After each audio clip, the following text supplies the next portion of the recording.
Welcome everyone to another edition of MOYA Talks. This is our first May edition, and we're going to start with Jacqueline Chen-Valencia. She joins us from CONNECTIVE Agency. They are based in Texas, in Dallas. And Jacqueline, thank you very much for your time, your accepting of the invitation. Thanks for hosting this conversation today. Let's get it on. Jacqueline, we like to start talking about or learning about our guest background and career arc. Sure. So I studied journalism at NYU in New York City. I've always loved storytelling. And so I was very lucky to be able to study my undergraduate degree in a passion of mine. And then I ended up pursuing my career in marketing communications in New York City with Ogilvy, which is one of the world's largest marketing communications firms. And I graduated from NYU during the dot-com boom. So I had a front row seat to the growth of the digital economy. And I got to see and live through a whole boom and bust cycle in the world of technology because I worked in the technology practice at Ogilvy. And so it was like the best business education you could possibly get because the first 5 years of my career were going through the dot-com boom and bust. So I got to learn how companies grow, how companies get funded, how they get listed to be a publicly traded organization. I also saw how companies can quickly fail if they make the wrong decisions. And so it was such a great learning opportunity, and I've taken those lessons with me at every stop in my career. Interesting. How did you end up in Texas? Sure. So I just so happened to get on some sort of list with this executive recruitment firm called Korn Ferry. And they reached out to me and they said, hey, we've got this incredible company. We think you'd be a great fit to come lead marketing communications for them, Balfour Beatty Construction. Balfour Beatty is one of the world's largest infrastructure and commercial construction companies. The global headquarters is in London, but the US headquarters is in Dallas. And they really needed somebody to come help them manage their American marketing and communications. And so I accepted that opportunity and they moved our family to Dallas. And we've been here ever since for about the past 11 years, I think.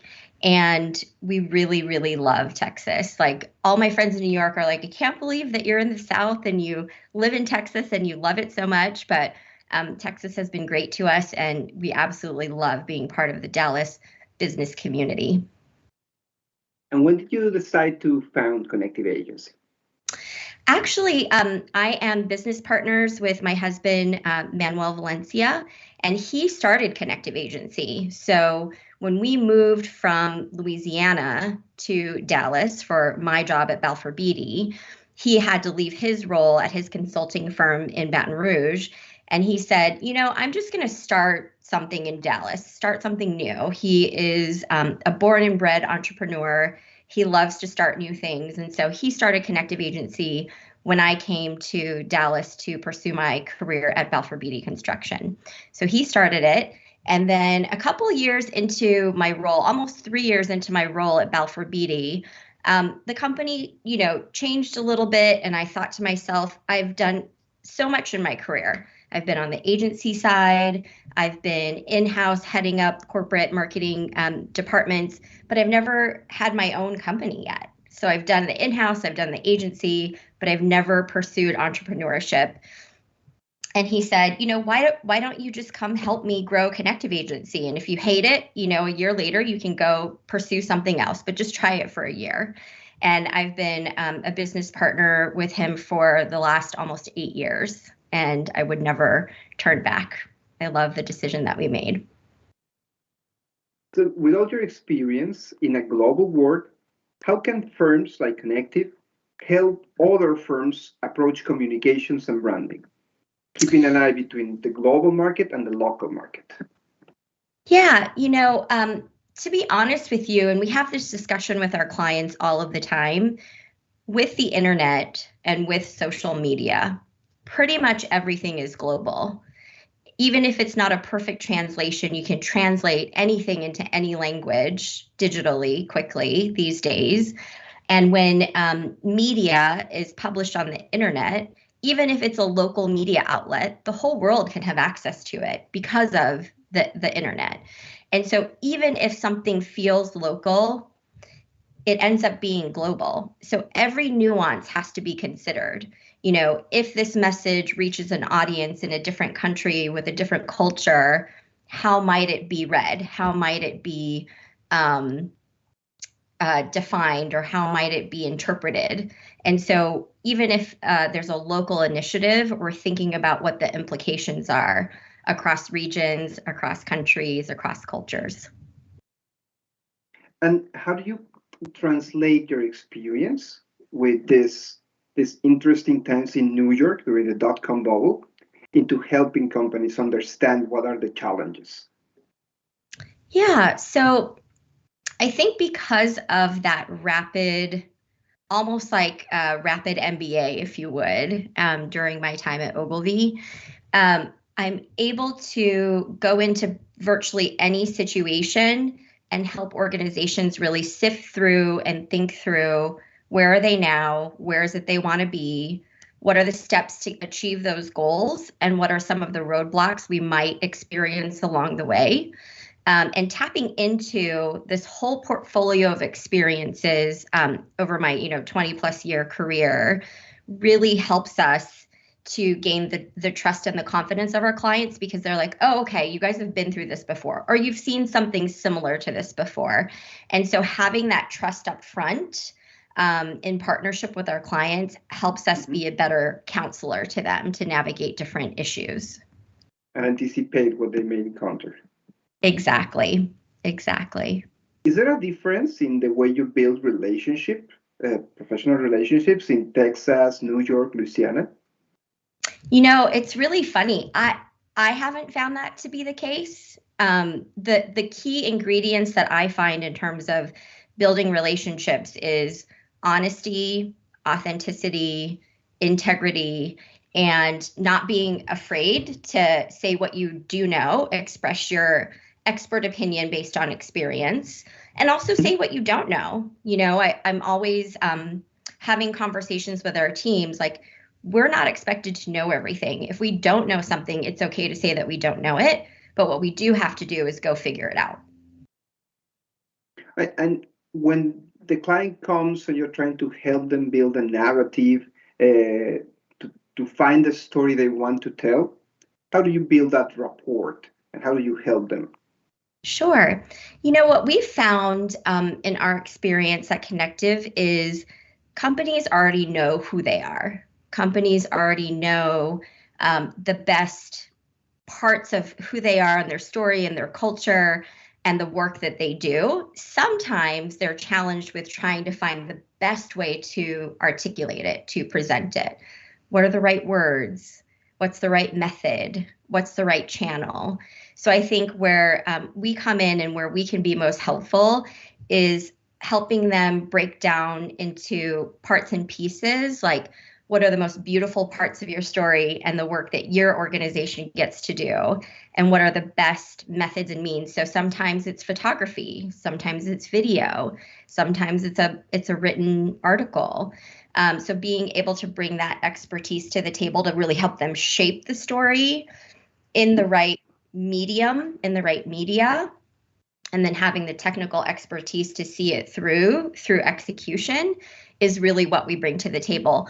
I don't know that we've ever gone to the table and said, you should make up this story. It's always like digging into, who are you already?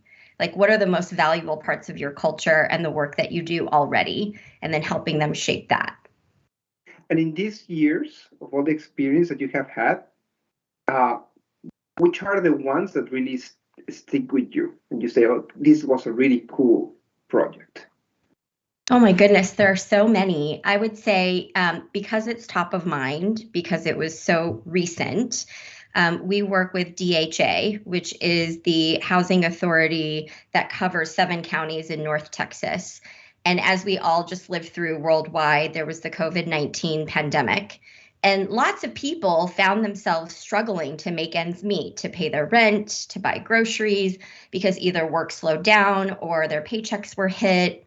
There were layoffs and things of that nature. And so the federal government in the United States had a program to help people pay their rent so that they wouldn't lose their homes, so they wouldn't get evicted. And they tapped into our client, DHA, and they said, you already have a method for making sure that people get access to these rent resources, and you already have a method for paying landlords. So can you help us get these federal funds to people who need it quickly and effectively so that they don't get evicted from their homes? And so DHA tapped into our team and they said, how can we reach the widest amount of people very, very quickly, letting them know that these resources are available and what the requirements are and how to apply and what the process is.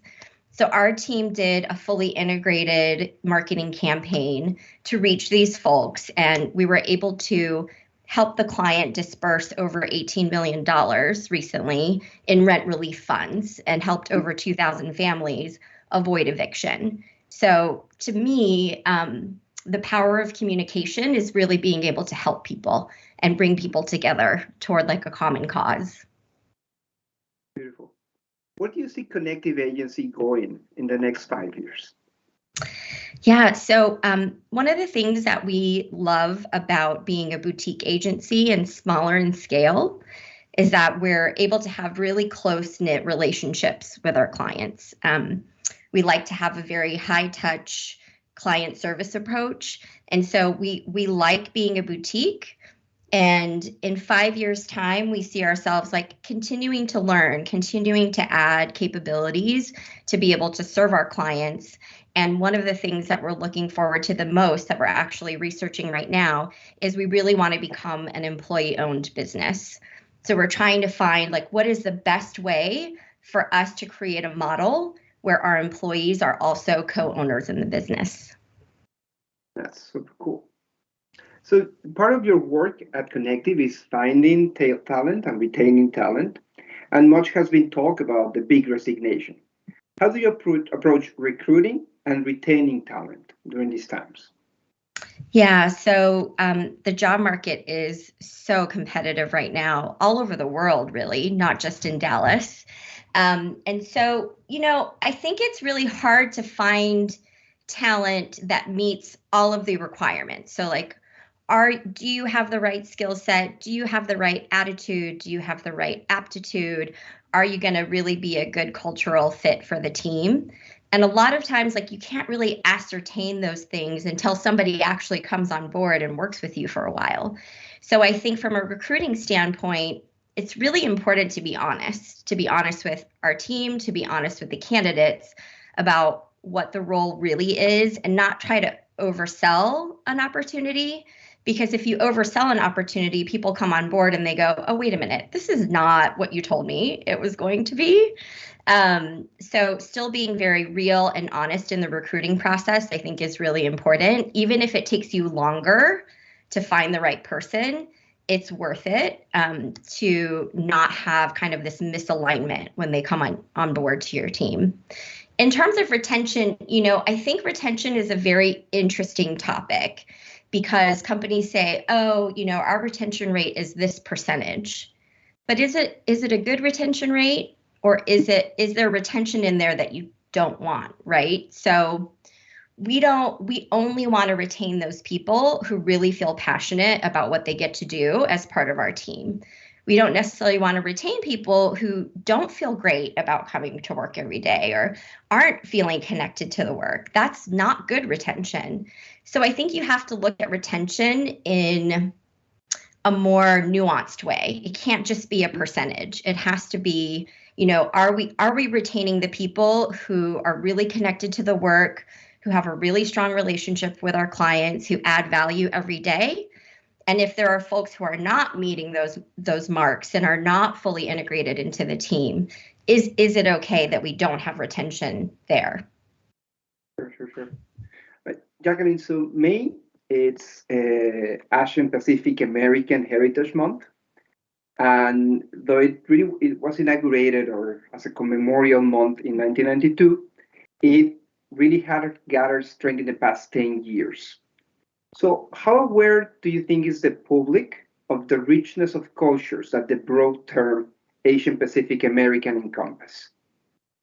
Yeah, so my background is I am half Korean and half Chinese. So and I'm American. I was born in America, born and raised American.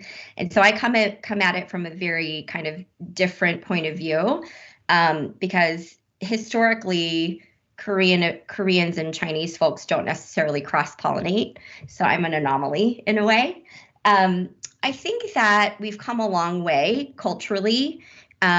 Worldwide, if I think back to growing up in the 80s in the mass media, Asians were more portrayed as like caricatures. If you think about, if you're familiar with the movie Pretty in Pink, that foreign exchange student, Yes. He was portrayed as like a caricature, not a human. And I think that we've come a long way since then in portraying all different varieties of Asian Americans in more human ways, in more realistic ways than just as this yellow-faced caricature. So progress is a beautiful thing. That doesn't mean we're done. We still have a lot of work to do, but I'm also super proud of how we have evolved. Before we started the interview, we're talking about this specificity, right? You have this Right. broad idea, and then within that, just like Latin Americans or Hispanics, you have a richness of cultures. And sometimes the public is not completely understanding of that, and the institutions. How is that in your experience? Yeah, so it's interesting. Growing up, everyone always just assumed that every Asian person was Chinese. Like I would go places with my mom, and she's Korean, my father's Chinese. I would go places with my mom and they would be like, "Oh, this Chinese lady," or they would say greet her in Chinese, and just not understanding. But I think today we have evolved a lot, and people are open in a very kind and polite way most of the time that I've experienced, like actually inquiring, like, what is your heritage? What is your ancestry? Because they know I'm American, but like, where is your family natively from?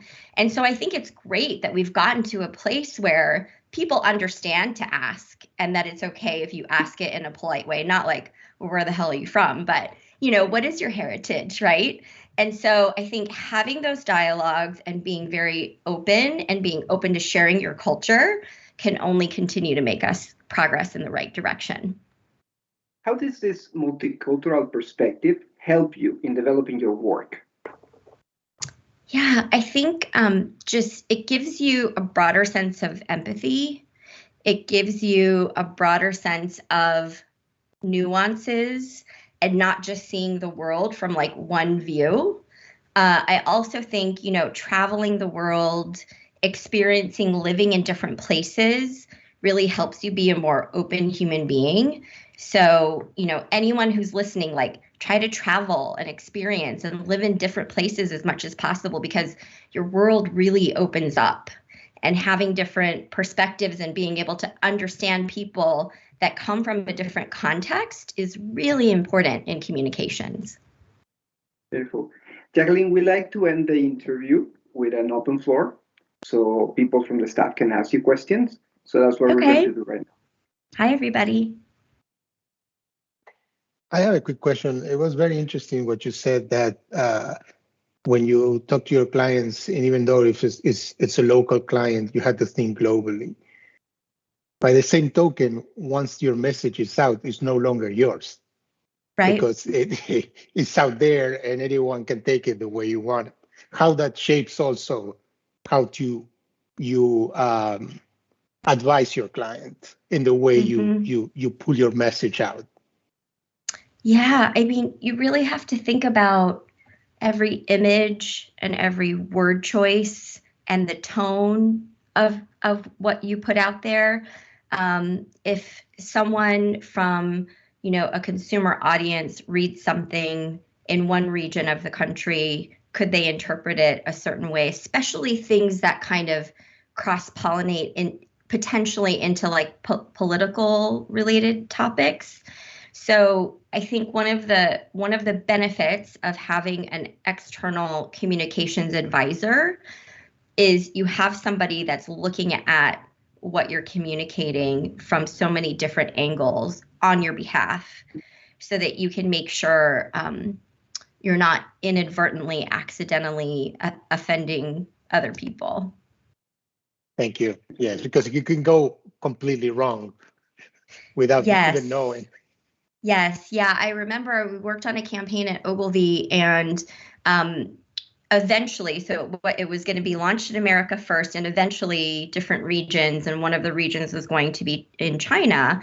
And one of the words in the campaign was a very offensive phrase in Chinese. And so to be able to catch those things before you launch it in one market, even though it's not going to that next market today, is really, really important to be thoughtful about. And it speaks also to the diversity, the internal diversity of a company, right? Mm-hmm. Because if you have voices that can express, like, hey, maybe we shouldn't say this, like, even before you right. think of it. Yes, Noor, you have absolutely. Please go ahead. Yeah, I had a question to Rodrigo. Go ahead, Vinay. Vinay, please go ahead. Yeah, so Pretty in Pink, that was a while back. I think some of us know what it is, and I think a lot of the younger guys probably need to look it up. But thanks for bringing that up.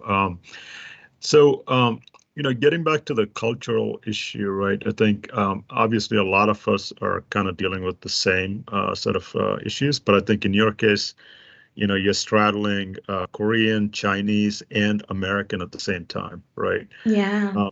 So how have you been able to deal with that? And then how have you been able to sort of, maintain some sense of identity while trying to kind of satisfy all three sort of masters, I guess, Yeah.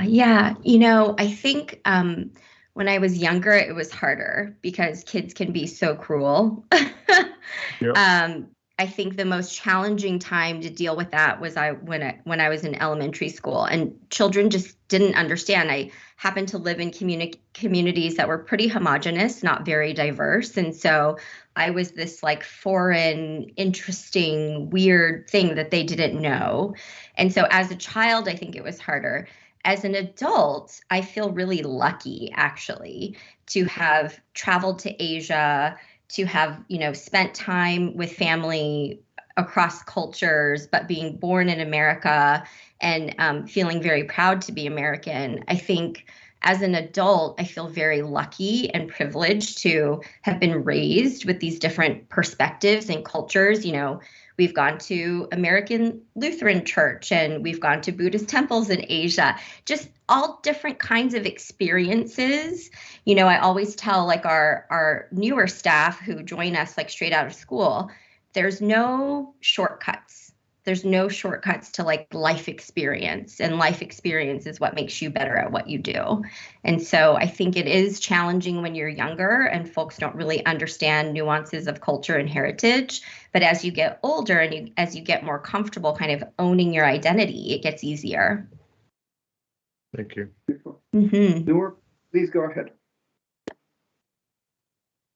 So I just finished watching the Uber series, and I raised a question about like all of these new tech tycoons and how they've been communicating their opinions and views, and how it's been in a way some like vilified, like in Uber, for example, it was bad, but on others, like you see Elon Musk and others like Jeff Bezos and those, they can communicate whatever they say. They can say whatever they want, and they're still okay. It's still okay for them. Like, what is your opinion about that? I think people sometimes when they get to a certain stature, they forget how long of a shadow they can cast on the world and should be more careful about what you say and the actions that you take, because your words and your actions affect so many people, and so many people want to emulate who you are. So I think it's unfortunate, but I also think that it's very easy for folks who get to that level of, money and stature and attention in the world to kind of forget, like, everything that they say and do is being watched and really has a big ripple effect. And if I were advising them, I would wish and hope that they could be more thoughtful. Okay. Thank you for the question. Jacqueline, thank you very much for your time, for these beautiful answers and these insights. We really appreciate. Thank you for having me. You guys have a great weekend, and happy Mother's Day to all the moms out there. Thank you. Thank you. Thank you so much. Bye-bye. Bye. Thank you. Bye-bye. Thank you so much. Thank Bye. you. Thank you so Thank you. Thank you, people. Bye. Bye.